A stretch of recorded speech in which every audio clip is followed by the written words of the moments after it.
Hey guys, welcome back to diploma guidance with Lochna. இன்றைக்கி நம்ம சேனலில் வந்து பார்த்தீங்கன்னா டிஎன்எல்ஏ போர்ட்டலில் லிஸ்ட் ஆஃப் காலேஜஸ், அதுக்கப்புறமா பிரான்ச்சஸ் வந்து அப்டேட் பண்ணியிருக்காங்க. ஸோ வந்து அதை பற்றி பார்க்கலாம். ஸோ இப்போ லிஸ்ட் ஆஃப் காலேஜஸ் ஓப்பன் பண்ணிங்க அப்படின்னா லிஸ்ட் ஆஃப் காலேஜஸில் வந்து இந்த வருஷம் டிஎன்எல்ஏ கவுன்சிலிங்காக என்னென்ன காலேஜஸ் இருக்குது, அந்த காலேஜஸ்க்கான பிரான்ச் கோட் என்ன, காலேஜ் கோட் என்ன அப்படிங்கிறது வந்து அவங்க கொடுத்துருக்காங்க. ஸோ இப்போ நீங்கள் வந்து ஏதாவது காலேஜ் செலக்ட் பண்ண போகிறீங்க அப்படின்னா இந்த டிபார்ட்மெண்ட், இந்த காலேஜோட கோட் என்ன அப்படிங்கிறது தெரிஞ்சால் தான் உங்களால் வந்து சாய்ஸ் ஃபில் பண்ண முடியும். சரிங்களா? ஸோ இப்போ நீங்கள் வந்து ஒரு காலேஜ் வந்து யோசிச்சு வச்சுருப்பீங்க. மேபி அந்த காலேஜில் வந்து லேட்ரல் என்ட்ரி அட்மிஷன்ஸ் இல்லாமல் கூட இருக்கலாம். ஸோ நீங்கள் வந்து ஒன்ஸ் இதில் வந்து நீங்கள் செக் பண்ணிக்கிறது இஸ் பெட்டர். நீங்கள் இதில் செக் பண்ணி நீங்கள் நினைக்கிற காலேஜ் வந்து இதில் இருக்கா இல்லையா அப்படிங்கிறத நீங்கள் வந்து ஒன்ஸ் வெரிஃபை பண்ணிக்கோங்க. ஸோ அதே மாதிரி டிஎன்எல்ஏக்கான பிரான்ச் கோடுமே வந்து ரிலீஸ் பண்ணியிருக்காங்க. ஸோ எனக்கு தெரிஞ்சு சிமிலராக தான் இருக்குது. ஆல்ரெடி நான் பழைய வீடியோவில் போட்டிருக்க மாதிரி தான் இருக்குது. பட் இருந்தாலுமே இதில் கொஞ்சம் அடிஷ்னல் கோர்சஸ், இன்டெகிரேட்டட் கோர்சஸ் எல்லாமே கூட கொடுத்துருக்காங்க. ஸோ நீங்கள் அதை பார்த்துட்டு அந்த கோர்ஸ் வந்து எந்தெந்த காலேஜஸில் இருக்குது அப்படிங்கிறதையும் நீங்கள் தெரிஞ்சு வச்சுக்கோங்க. சரிங்களா? ஸோ எல்லாமே வந்து செல்ஃப் சப்போர்ட்டட் கோர்சஸுமே கொடுத்துருக்காங்க. ஸோ செல்ஃப் சப்போர்ட்டட் கோர்சஸ்னால் வந்து ரொம்பலாம் எந்த டிஃப்ரென்ஸும் கிடையாது. ஃபீஸ் மட்டும் அதிகமாக இருக்கும். அதாவது ஏன் அப்படி வச்சுருக்காங்கன்னா, இப்போது அண்ணா யூனிவர்சிட்டி ஏசி டெக் காலேஜ் எடுத்துக்கிட்டிங்கன்னா அங்கே கெமிக்கல் இன்ஜினியரிங் இருக்குது. அதே டைமில் கெமிக்கல் இன்ஜினியரிங்கில் செல்ஃப் சப்போர்ட்டட் கோர்சஸுமே இருக்குது. ஸோ ரெண்டுத்துக்கும் என்ன டிஃப்ரென்ஸ் அப்படின்னு கேட்டிங்கன்னா எல்லாமே சேம் தான். எடுக்கக்கூடிய ஃபேக்கல்ட்டிஸ் சேமாக தான் இருப்பாங்க. எக்ஸாம்ஸ் கண்டக்ட் பண்ணுற ஃபார்மேட் சேமாக தான் இருக்கும். கிளாஸஸ் எல்லாமே சேமாக தான் இருக்கும். அதில் இருக்கக்கூடிய ஒரே ஒரு சின்ன டிஃப்ரென்ஸ் என்ன அப்படின்னா, நார்மலாக நீங்கள் ஒரு 21,000 ஃபீஸ் கட்டுறீங்க அப்படின்னா செல்ஃப் சப்போர்ட்டட் கோர்சஸ்க்கு ஒரு எக்ஸ்ட்ரா ஒரு 5,000 to 7,000 கிட்ட நீங்கள் வந்து பே பண்ணுற மாதிரி இருக்கும். ஸோ இதுதான் வந்து டிஃப்ரென்ஸாக இருக்கும். ஏன் அந்த டிஃப்ரென்ஸ் இருக்குது அப்படின்னா, ஒரு காலேஜில் ஒரு டிபார்ட்மெண்ட் தான் இருக்கணும் அப்படின்னா அந்த டிபார்ட்மெண்ட்டுக்கு ஒரு 100 சீட்ஸ் தான் அலோகேட் பண்ணுவாங்க. அந்த 100 சீட்ஸை தவிர்த்து இன்னும் அதிகமாக ஸ்டூடெண்ட்ஸ் சேர்றாங்க அப்படிங்கிற பட்சத்தில் அங்கே வந்து செல்ஃப் சப்போர்ட்டட் கோர்சஸ் வந்து இன்ட்ரடியூஸ் பண்ணி வைப்பாங்க. சரிங்களா? ஸோ அந்த மாதிரி தான் வந்து செல்ஃப் சப்போர்ட்டட் கோர்சஸ் வந்து நிறையாவே இருக்குது. ஸோ வேணுன்றவங்க அதில் கூட ஜாயின் பண்ணிக்கலாம். அதே மாதிரி வந்து ஒரு காலேஜில் எத்தனை சீட் இருக்குது, ஒரு பிரான்ச்சில் எத்தனை சீட் இருக்குது அப்படின்ற மாதிரி கமெண்ட்ஸ்லாம் வந்து இருந்துச்சு, நான் பார்த்தேன்.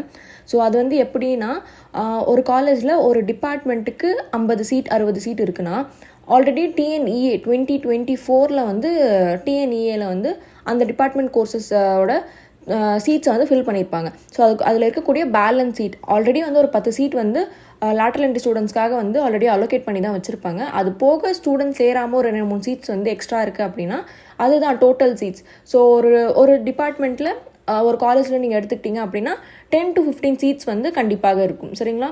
ஸோ இது வந்து எல்லாருக்குமே கிடைக்குமானா, எல்லாருக்குமே வந்து அந்த 10 சீட்டை கொடுத்துட மாட்டாங்க. எப்படி தருவாங்கன்னா, இப்போ எஸ்சி கம்யூனிட்டியாக இருக்கீங்க அப்படின்னா அதில் வந்து 2 சீட் வந்து ஒரு எஸ்சி ஸ்டூடெண்ட்டுக்கு, ஒரு சீட் வந்து எஸ்டி ஸ்டூடெண்ட்டுக்கு, அதிகமான கம்யூனிட்டி பீப்புள் இருக்காங்க இல்லையா, ஓபிசி எம்பிசி, இவங்களுக்கு வந்து 6-7 சீட் இந்த மாதிரி வந்து அதை பிரித்து கொடுப்பாங்க. ஸோ இதுதான் வந்து அந்த ஃபார்மெட். வேகன்சி லிஸ்ட் வந்து ரிலீஸ் பண்ண மாட்டாங்க. But each college has 10 departments for each department. ஓகேங்களா? ஸோ இதுதான் வந்து காலேஜ் கோட். அதுக்கப்புறமா பிரான்ச் கோட் வந்து இப்படி தான் பார்க்கணும். ஸோ பிரான்ச் கோட் பார்த்து வச்சுக்கோங்க. இதை பார்த்து வச்சுட்டு தான் நீங்கள் சாய்ஸ் ஃபில்லிங் பண்ண முடியும்.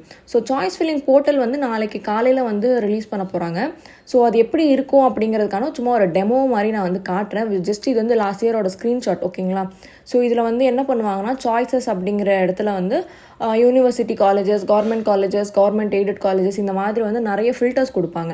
ஸோ இப்போ நீங்கள் வந்து எந்த காலேஜ் செலக்ட் பண்ண போகிறீங்க, ஸோ இப்போ அண்ணா யூனிவர்சிட்டி மாதிரி காலேஜஸ் செலக்ட் பண்ண போகிறீங்க அப்படின்னா கவர்மெண்ட் காலேஜஸ் அண்டரில் போய் நீங்கள் செலக்ட் பண்ணலாம். ஸோ அண்ணா யூனிவர்சிட்டியில் இருக்கக்கூடிய ப்ரைவேட் அஃபிலியேட்டட் காலேஜஸ் வேணும்னா நீங்கள் யூனிவர்சிட்டி காலேஜஸ்குள்ளே போய் செலக்ட் பண்ணலாம். ஸோ கவர்மெண்ட் எய்டட் வேணும்னா கவர்மெண்ட் எய்டட். ஸோ இது மாதிரி கொடுத்துக்கலாம். ஸோ இதில் பாருங்கள், டிஸ்ட்ரிக் அப்படிங்கிற இடத்துல வந்து நீங்கள் எந்தெந்த டிஸ்ட்ரிக்டில் வந்து காலேஜ் வேணும்னு நினைக்கிறீங்களோ அந்த காலேஜ் டிஸ்ட்ரிக். இப்போ செங்கல்பட்டு மாவட்டத்துக்குள்ளே வேணும்னா நீங்கள் செங்கல்பட்டு கொடுத்துக்கலாம். இல்லைனா வந்து தேனி மாவட்டத்துக்குள்ளே வேணும்னா தேனி மாவட்டம். ஸோ உங்களோட டிஸ்ட்ரிக் என்னவோ அதுக்குள்ளே நீங்கள் போய் கொடுத்துக்கலாம். இல்லை பொதுவாக நான் எல்லா இடத்துலையுமே பார்க்குறேன் அப்படிங்கிற பட்சத்தில் நீங்கள் ஆல் அப்படிங்கிற ஆப்ஷன் நீங்கள் செலக்ட் பண்ணிக்கலாம்.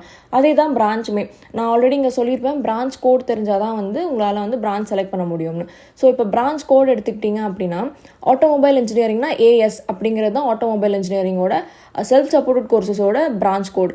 ஏயு அப்படிங்கிறது வந்து ஆட்டோமொபைல் இன்ஜினியரிங்கோட நார்மலான கோர்ஸ் கோட். ஸோ இப்போ இந்த பிரான்ச் கோட் அப்படிங்கிற இடத்துல நீங்கள் ஏயு அப்படிங்கிற ஒரு ஆல்ஃபபெட் கொடுத்தீங்கன்னா தான் ஆட்டோமொபைல் இன்ஜினியரிங் கோர்சஸ் எந்தெந்த காலேஜில் அவைலபிளாக இருக்குது, அதாவது கவர்மெண்ட் காலேஜில் எந்தெந்த காலேஜில் அவைலபிளாக இருக்குது அப்படிங்கிறது வந்து காட்டும். ஸோ நீங்கள் வந்து குறிப்பிட்டு இந்த காலேஜில் தான் எனக்கு வேணும் அப்படின்னு நினைக்கிறீங்கன்னா அந்த காலேஜோட கோட் நம்பர் அதில் நீங்கள் போட்டால் போதும். காலேஜ் கோடு தெரியல அப்படிங்கிற இடத்துல காலேஜ் நேம் நீங்கள் போட்டால் போதும். ஸோ இதுதான் வந்து ஃபில்டர்ஸ். நீங்கள் இதை யூஸ் பண்ணி தான் சாய்ஸ் ஃபில்லிங் பண்ணலாம்.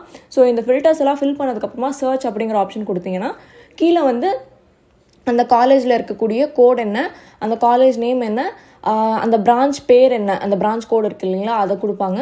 ஸோ எந்தெந்த கேட்டகரியில் என்னென்ன எத்தனை வேகன்சிஸ் இருக்குது அப்படிங்கிற லிஸ்ட் வந்து அதில் ஷோ ஆகும். சரிங்களா? ஸோ நீங்கள் அதை பொறுத்து இப்போ 2 சீட்ஸ் இருக்குது அப்படின்னா உங்களுக்கு தெரியும்ல உங்கள் பர்சன்டேஜ், ஓகே நம்மளுக்கு இது கிடைக்கும் அப்படின்னா நீங்கள் கொடுக்கலாம். இல்லை என் பர்சன்டேஜே கம்மியாக இருக்குது பட் அங்கே 2 சீட்ஸ் இருக்குது, என் கேட்டகரியில் எனக்கு அந்த 2 சீட் கிடைக்குமான்னு எனக்கு தெரிலனா நீங்கள் வந்து வேறு ஒரு காலேஜை ஃபர்ஸ்ட் ப்ரிஃபரன்ஸில் வைக்கணும். சரிங்களா? ஸோ நாளைக்கு காலையில் சாய்ஸ் ஃபில்லிங் போர்ட்டல் ஓப்பன் பண்ணதுமே நான் வந்து அது எப்படி பண்ணணும் அப்படிங்கிற வீடியோ நான் வந்து அப்லோட் பண்ணுறேன். ஸோ அவசரப்பட்டு சாய்ஸ் ஃபில்லிங் வந்து முடிச்சிடாதீங்க, பொறுமையாக வெயிட் பண்ணி பண்ணுங்கள். ஏன்னா நீங்கள் ஒன்ஸ் ஃபில் பண்ணிட்டீங்க அப்படின்னா திரும்ப அதை எடிட் பண்ணவே முடியாது. சரிங்களா? 2 days டைம் கொடுத்துருக்காங்க. ஸோ பொறுமையாக உட்காந்து பண்ணலாம். ஓகேங்களா? ஸோ தேங்க்ஸ் ஃபார் வாட்சிங் தி வீடியோ. டிப்ளமோ கைடன்ஸில் ஏதாச்சும் டவுட்ஸ் இருக்குது, இல்லை டிஎன்எல்ஏல ஏதாச்சும் டவுட்ஸ் இருக்குது அப்படின்னா கமெண்ட் பாக்ஸில் மறக்காமல் கமெண்ட் பண்ணுங்கள். அப்கமிங் வீடியோஸில் கண்டிப்பாக டிஸ்கஸ் பண்ணலாம். தேங்க்ஸ் ஃபார் வாட்சிங்.